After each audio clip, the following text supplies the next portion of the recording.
Леонід Кучма повертається у Мінський процес.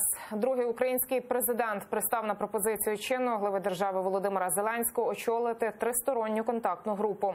За словами Зеленського, вже цієї середи під час чергової зустрічі у Мінську за участі представників Нормандської четвірки – України, Німеччини, Франції та Росії – Київ представить новий план, як припинити війну на Донбасі без втрати Україною своїх територій і суверенітету, запевнив президент.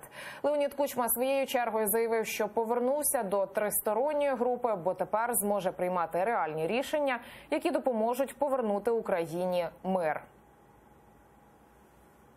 У нас немає багато років на припинення війни і на продовження Мінську. Я хочу, щоб всі ці пропозиції були об'єднані зрозумілими термінами виконання того чи іншого пункту. У нас є дійсно дуже конкретні пропозиції, нові рішення, але ніхто територією і суверенітетом України торгувати не збирається. Якщо там ми приймаємо рішення дійсно, вони, звісно, повинні бути в якійсь мірі погоджені, то вони в Україні також повинні виконуватись.